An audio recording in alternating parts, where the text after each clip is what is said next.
오늘 하나님께서 우리에게 주시는 말씀은 구약성경 역대하 24장입니다.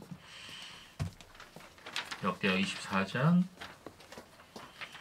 17절부터 25절까지의 말씀을 함께 보도록 하겠습니다.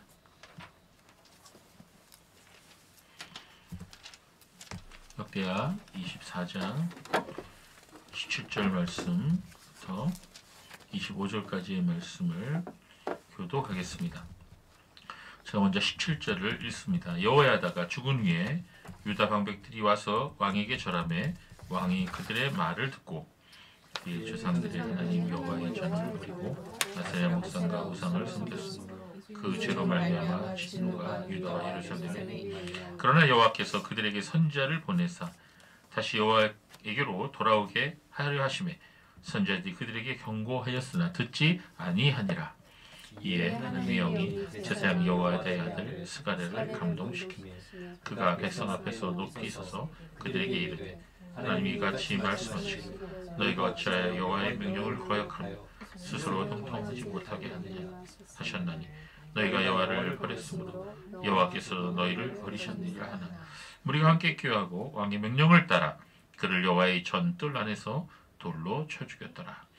요아스 왕이 스가랴의 아버지 여호야다가 베푸는 일을 기억하지 아니하고 그의 아들을 죽이니 그가 죽었을 때 이르되 여호와는 감찰하시고 신원하여 주옵소서 하니라.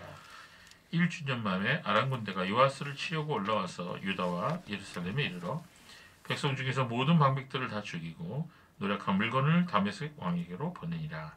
아람 군대가 적은 무리로 왔으나 여호와께서 심히 큰 군대를 그들의 손에 넘기셨으니 이런 유다 사람들이 그들의 조상들의 하나님 여호와를 버렸습니다. 이와 같이 아람 사람들이 요아스를 다 함께요. 요아스가 크게 부상하며 적군이 그를 버리고 간 후에 그의 신하들이 제사장 여호야다의 아들들의 피로 만역하여 그를 그의 침상에서 쳐 죽인지라. 다윗성에 장사하였으나 왕들의 묘실에는 장사하지 아니하였더라. 아멘.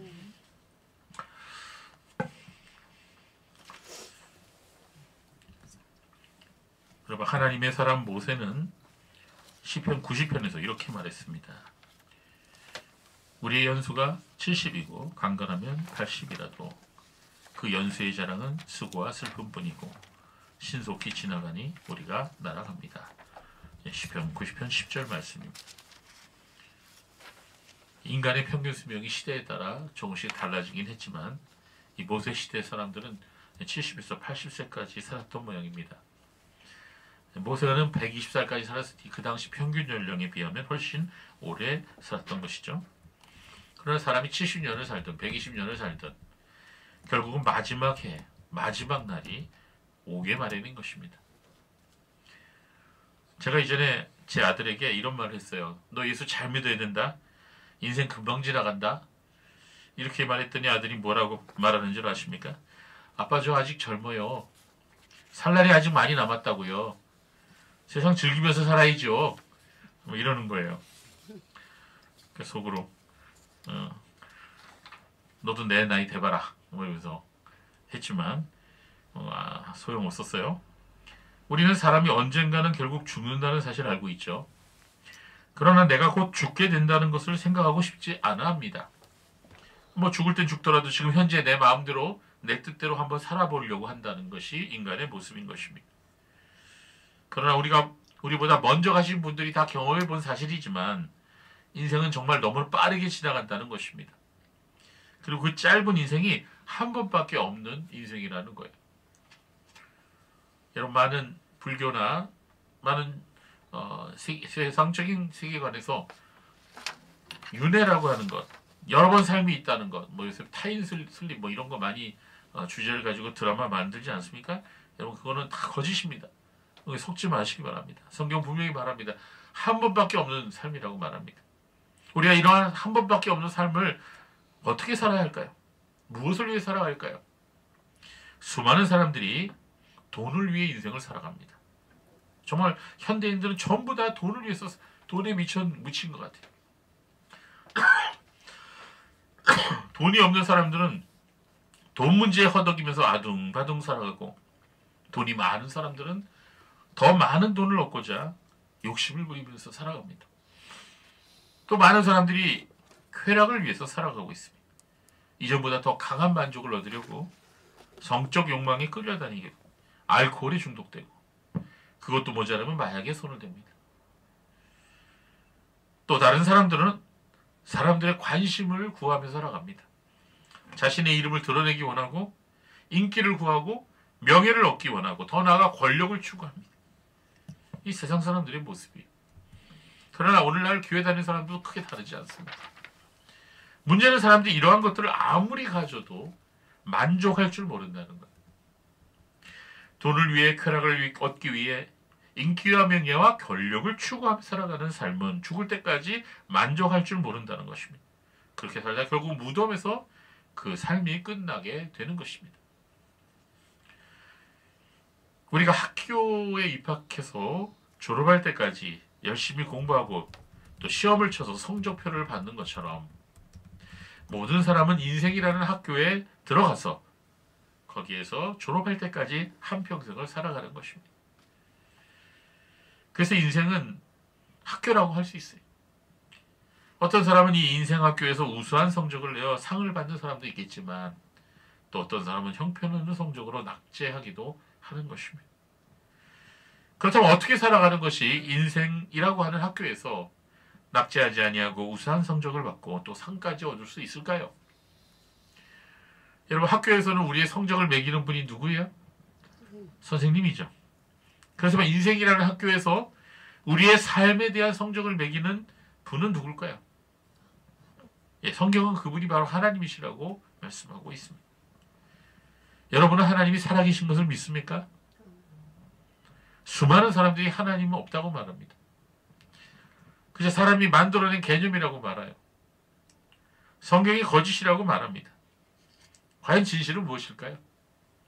여러분, 하나님이 살아계신다고 믿습니까? 아니면 하나님이란 존재는 사람들이 지어낸 개념에 불과한다는 그 말이 맞을까요? 진실을 알고 싶으세요? 하나님이 진짜 살아계신지 아니면 인간이 만들어낸 거짓 개념인지 알 수 있는 방법이 있습니다. 지금 죽어보면 돼요. 그러나 죽고 나면 때는 늦어요. 답안지는 이미 제출된 상태이고 되돌릴 수는 없는 것입니다. 그렇기 때문에 우리는 죽기 전에 하나님 만나야 돼요. 정말 하나님이 살아계시다면, 정말 하나님이 성경에 기록된 대로 온 세상을 창조하신 분이라면 우리는 그분을 만나야 됩니다. 진짜 하나님이 살아계시다면, 내 생명을 창조하시고 내 삶을 시작하게 하신 분이 바로 그분이라면 우리는 그분을 반드시 만나야 됩니다. 오늘날 교회 다니는 사람들조차도 하나님을 믿지 않은 사람들이 너무나도 많습니다. 그런데 왜 교회 다니냐는 거예요. 이런저런 이유로 주일이면 교회에 나옵니다. 그런 사람들도. 그러나 하나님 믿지 못한 채로 하나님에 대한 분명한 믿음이 없는 상태로 예배를 드리고 있다는 것입니다. 그 중에는 이 청소년들도 많이 있습니다. 많은 청소년들이 부모의 강요에 못 이겨서 예배에 참석합니다. 아니면 친구 따라서, 이성이 마음에 들어서, 아니면 여러 가지 다른 이유로 인해서 교회에 다니다가 이제 고등학교 졸업하고 대학 들어가거나 아니면 사회로 나가게 되면 교회를 떠나는 경우가 아주 많습니다. 제가 여태까지 수십 년 동안 목회하면서 가장 많이 교회에서 떠나게 되는 나이대가 언제냐? 20살이에요. 20살에서 21살 사이. 정말 그때 교회를 많이 떠납니다. 대학 가서 만나는 사람들과 교제하면서 세상적인 가치관을 물들게 되는 것이죠. 세상에 있는 것들이 너무나 좋아 보이고 나를 만족시켜 줄 것 같이 보입니다. 온갖 세상적인 가치관들이 그나마 남아있었던 조그만 믿음까지도 완전히 송두리째 흔들어 버리는 것입니다. 수많은 세상적 유혹들에 이끌려서 세상을 부러워하고 사랑하게 되면 어떻게 돼요? 교회가 고리타분하게 보이죠. 부담스럽게 생각되죠. 그래서 결국 교회를 떠나고 신앙생활을 포기하게 되는 것입니다. 근데 왜 그럴까요? 왜 그런 일이 생길까요? 그것은요, 그가 청소년기 때 교회 다니고 있을 때 그가 가지고 있는 신앙이 가짜 신앙이기 때문입니다. 그가 가진 신앙이 진짜 신앙이라면 그는 어떠한 상황 속에서도 그 믿음 변하지 않을 것입니다. 여러분 혹시 모닥불을 피워본 적 있으세요? 저희도 이제 수련회 가서 모닥불을 피죠. 캠파이어라고도 부릅니다. 사람들이 모닥불 피워놓고 한참 바라보기도 하죠. 그걸 뭐라 그래요? 불멍. 멍 때린다 그래갖고. 근데 활활 타오르는 모닥불에서 나무 하나를 끄집어냈을 때 어떤 나무는 그릇만 남고 금방 불이 꺼져버립니다. 불이 아직 그 나무에 온전하게 붙어있지 못하기 때문이죠. 근데 어떤 나무는요, 끄집어내도 계속 활활 탑니다. 거기다 다른 나무를 올려놓으면 그것까지도 타도록 만들어버리는 것이죠. 우리의 신앙도 마찬가지입니다. 다른 사람들과 함께 있을 때는 내 신앙이 진짜 신앙인지 가짜 신앙인지 잘 분별이 안 돼요.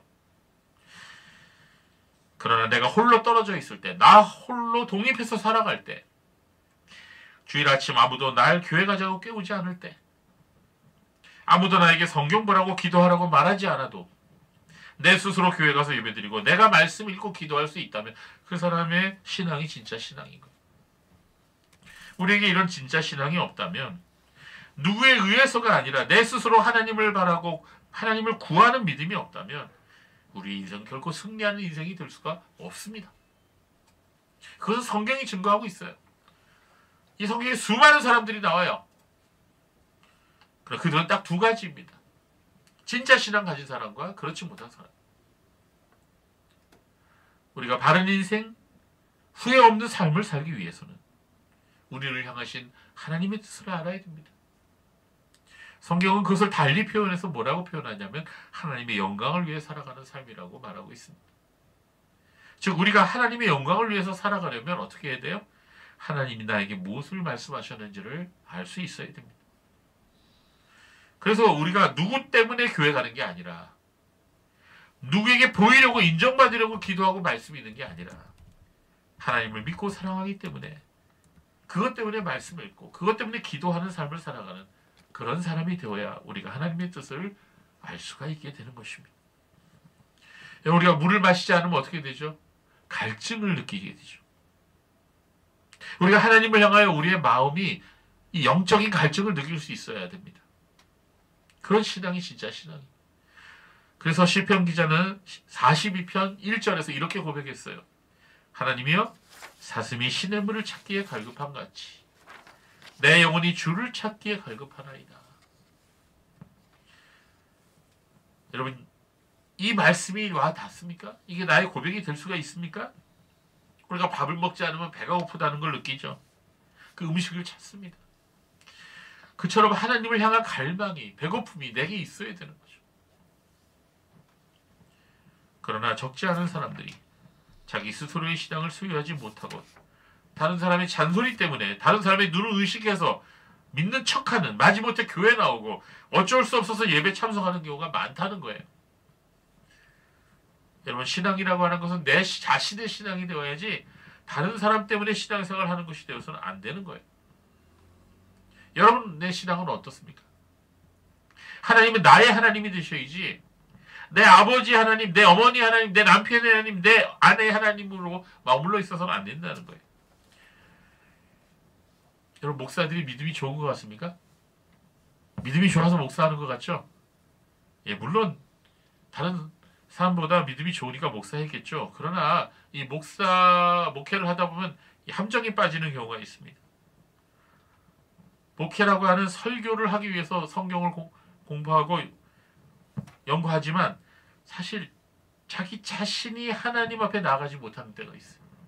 그런 생활이 오래되면은요 자기 스스로를 속이게 됩니다. 그래서 그 목사의 신앙은 자기가 목회를 해서 자기 인정받고 자기의 만족을 위해서 있는 그런 정말 위험한 상태에 빠지게 되는 것이죠. 그러다가 마귀가 한번 미수 탁 치면 금방 넘어지는 거예요. 여러분 내가 목사이든 내가 집사이든 내가 직분이 있든 없든 내가 어린아이든 내가 어른이든 우리는 하나님 오직 하나님만으로 내 마음에 주님의 은혜를 구하는 그런 믿음이 되어야 됩니다. 여러분 하나님을 나의 하나님으로 모시지 못한 사람은 언젠가 나에게 영향을 미치던 사람들로부터 벗어나게 될 때 신앙 또한 사라지게 되는 것입니다. 제가 여태까지 장황하게 왜 이 말씀을 드렸냐면요. 오늘 본문에 나오는 요아스 왕이 바로 그런 사람이기 때문인 것입니다. 우리는 지난 주일에 이 요아스 왕이 어떻게 남왕국 유다의 왕이 되었는지 그 사연을 들었습니다. 기억하세요? 요아스 왕은 태어나자마자 죽을 뻔했죠. 그의 할머니 아달랴가 다 죽이는 가운데서 이 요아스 왕도 죽을 뻔했어요. 바로 그러한 위기에서 그의 고모와 그의 고모부의 도움으로 목숨을 건졌어요.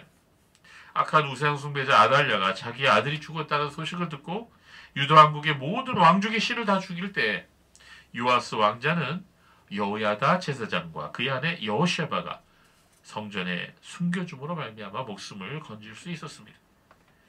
우리는 여기서 하나님의 놀라운 섭리를 보게 되죠.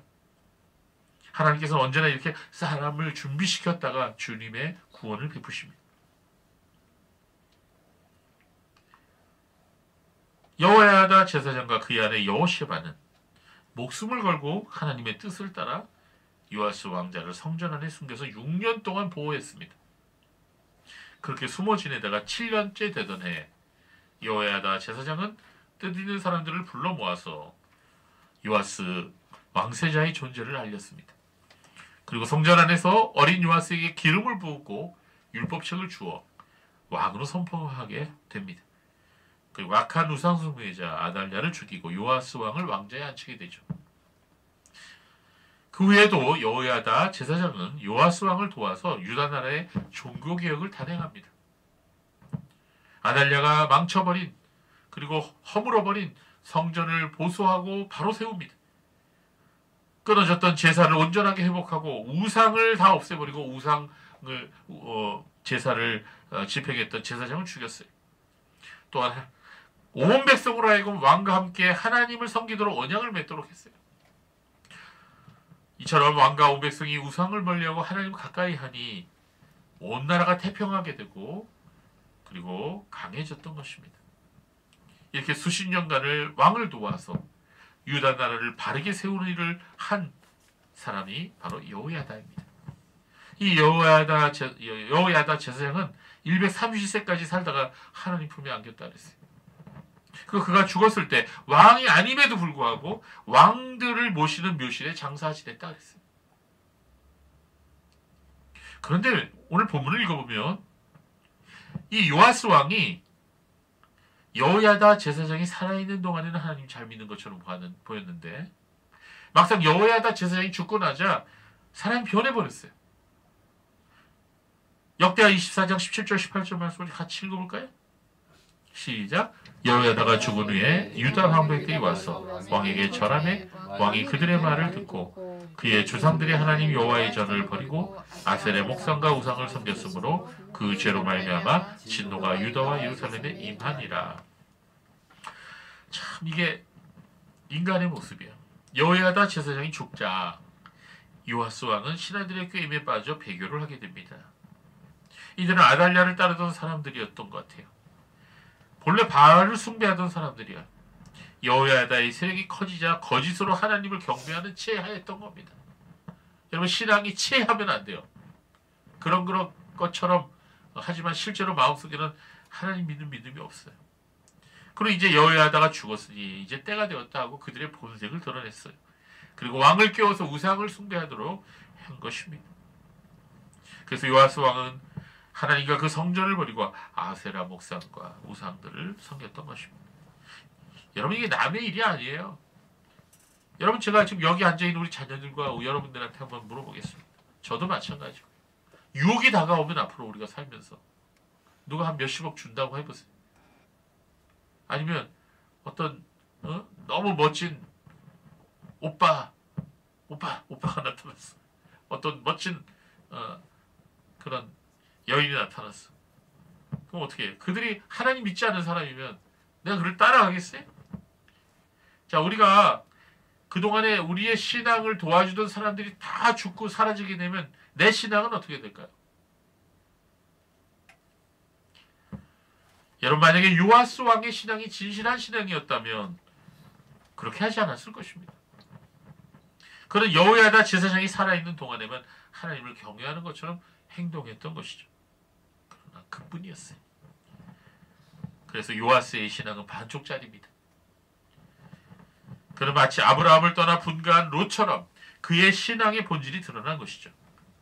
여러분, 신앙은 하나님과 나와의 관계이지 그 사이에 누구도 두어서는 안 된다고 제가 여러 번 강조드렸죠. 이 간접적인 신앙은 신앙이 아니에요. 한 달이 거쳐서 누구 때문에 내가 교회 나가고 누구 때문에 내가 성경 읽고 기도한다는 것, 그거는 진짜 신앙이 아니에요. 사람이 나이가 들면 부모로부터 독립하는 것처럼 어느 정도 초신자의 기간이 지나가면 신앙도 독립해야 돼요. 내 스스로 하나님을 찾고 내 스스로 기도해야 됩니다. 오늘 이 자리에 앉으신 여러분의 한 주간의 삶 속에 여러분 아무도 보지 않을 때 여러분 스스로 하나님 앞에 기도한 적이 있습니까? 여러분 스스로 하나님의 말씀을 펴놓고 읽은 적이 있습니까? 여러분 스스로 하나님을 부른 적이 있습니까? 그건 굉장히 중요한 행동입니다. 바로 그것이 여러분의 마음물, 여러분의 신앙 상태를 단적으로 보여주고 있는 것이에요. 우리 주위에도 요아스 같은 사람 많습니다. 부모님하고 같이 살 때는 교회도 잘 나가고 예배도 잘 드리는 사람이 부모로부터 독립해서 살게 될 때 교회를 멀리하고 하나님도 멀리하는 사람들이 너무 많아요. 그것은 그 사람의 신앙이 진짜 신앙이 아니라는 것을 말해주는 것입니다. 여러분, 왕이 되어 살면 무슨 소용입니까?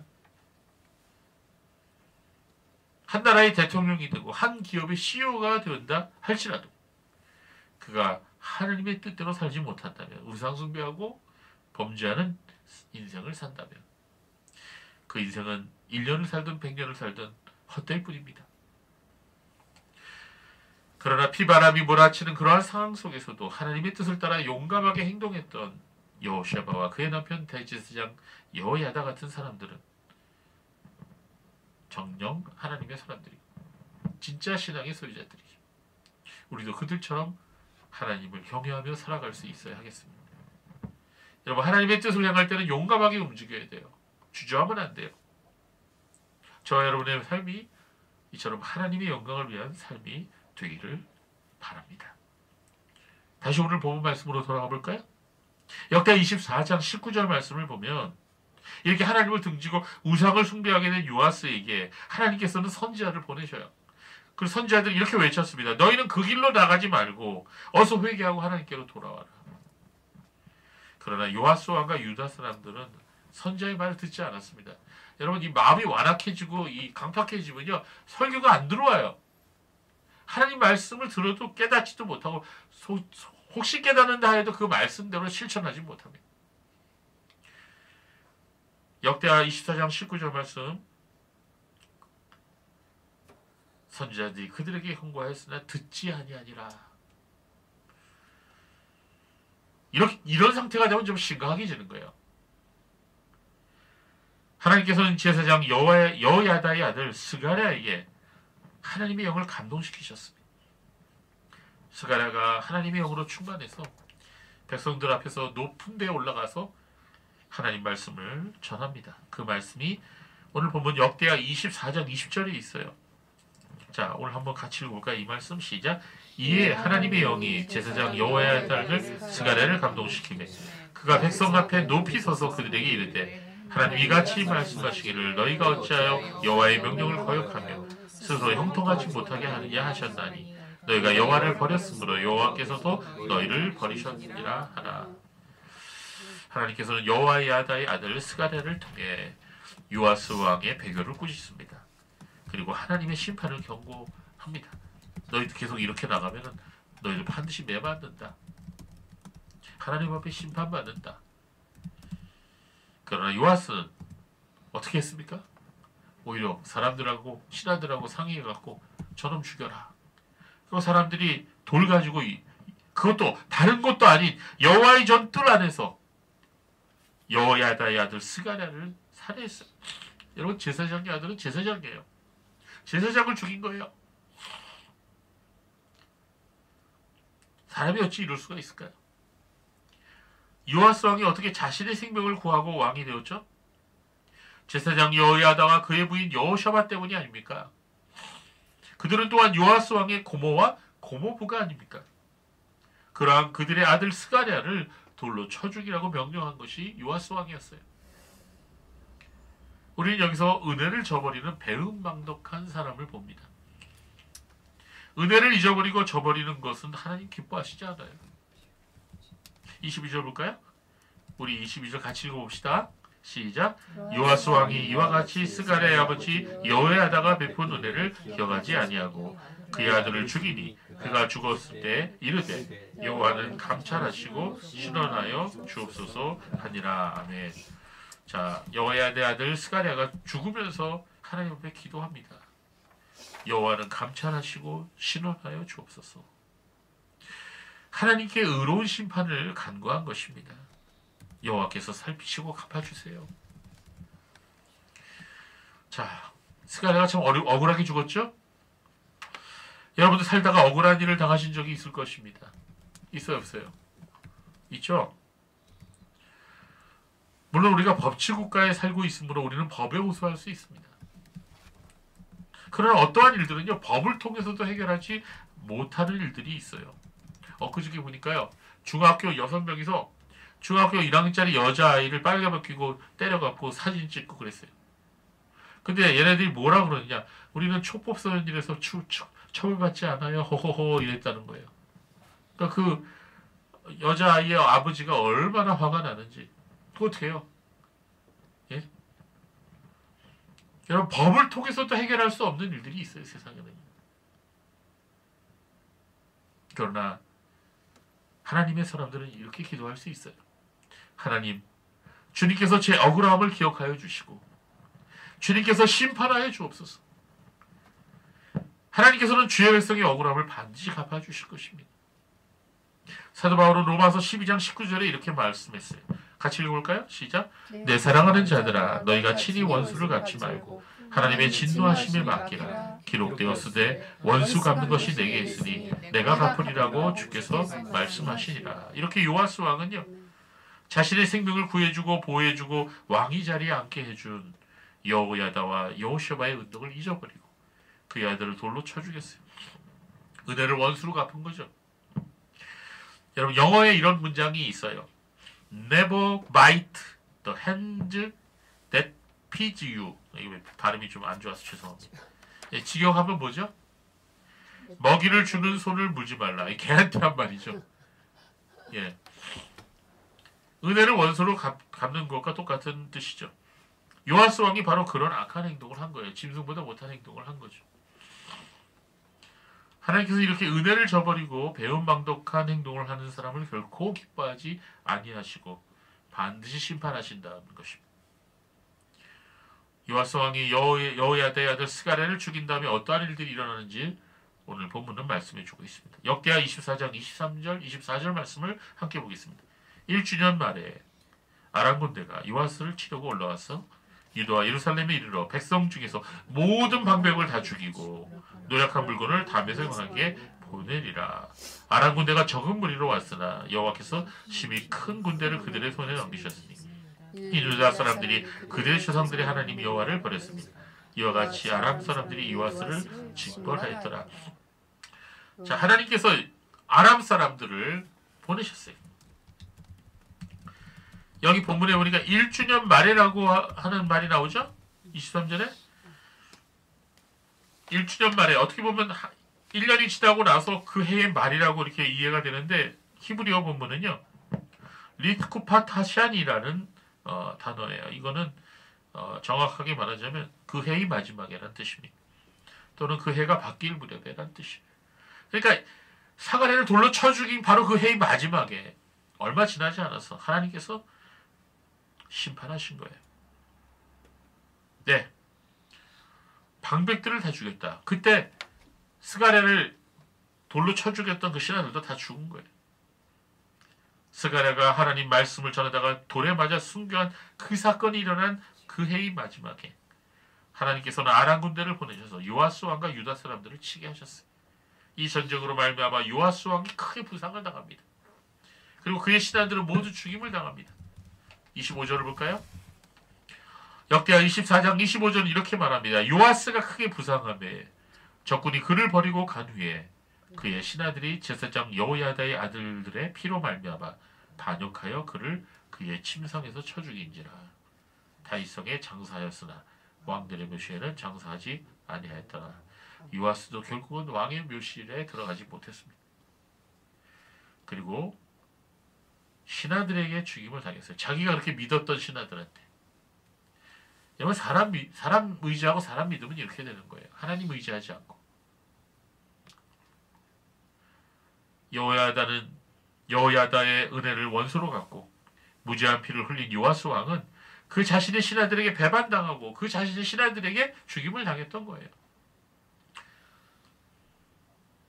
그리고 사람들의 기억에 그는 은혜를 저버리고 하나님을 떠난 사람으로 기억하게 됩니다. 이처럼 하나님은요, 심판하신 하나님이에요. 그러나 하나님의 심판은 사람처럼 순식간으로 분노해서 즉시 심판을 하는 그런 분이 아니라 하나님의 때, 하나님의 방법으로 심판하십니다. 그래서 우리는 어떤 때 이런 질문을 할 수가 있어요. 왜 하나님은 악인을 그냥 두십니까? 왜 악인은 심판을 받지 않고 저렇게 잘 살고 있습니까? 저렇게 부자가 되어서 벤틀리 굴리면서 포르쉐 굴리면서 왜 저렇게 잘 살고 있어요? 벤츠 굴리면서. 그러나 하나님의 때에 악인들은 반드시 심판을 받게 됩니다. 하나님의 시간은요, 과거와 현재와 미래가 다 같아요. 한순간이에요. 그러므로 성도 여러분, 우리가 살다가 억울한 일을 당했을 때 낙심하지 마시기 바랍니다. 하나님께서 갚아주실 거예요. 모든 것을 하나님께 맡겨버리고요. 의로운 재판장이신 하나님만 바라보시길 바랍니다. 또한 우리 자신을 돌아봐야 돼요. 혹시 내게 은혜를 베푼 사람들을 내가 잊어버리지는 않았는지, 혹시 내게 은혜 베푼 사람에게 오히려 내가 배은망덕한 행동을 하지는 않았는지 우리 생각해 보아야겠습니다. 그러나 그 무엇보다도 우리는 하나님의 은혜를 잊지 말아야 됩니다. 하나님 앞에 배은망덕한 사람이 되면 안 된다는 것입니다. 하나님을 배반하고 떠나버리면 그 사람에게는 소망이 없다는 것입니다. 한 번밖에 없는 인생을 살면서 우리는 선택해야 돼요. 여호야다와 여호샤바처럼 스가랴처럼 하나님의 영광을 위해서 살 것인가? 아니면 요아스 왕과 그의 신하들처럼 은혜를 저버리고 하나님도 버리는 어리석은 인생을 살 것인가? 선택해야 하는 것입니다. 요아스 왕은 은혜를 저버리는 사람이었고 그의 신앙은 반쪽짜리 거짓된 신앙이었어요. 우리 모두는 결코 요아스 왕과 그의 신하들의 어리석은 인생이 되어서는 안 되겠습니다. 우리 신앙이 반쪽짜리 신앙이 되어서는 안 되겠습니다. 우리는 깨어 기도하며 하나님 말씀을 통해 하나님의 뜻을 깨닫고 그 뜻대로 하나님의 영광을 위해 살아가는 복된 성도들이 되시기를 바랍니다. 기도하겠습니다.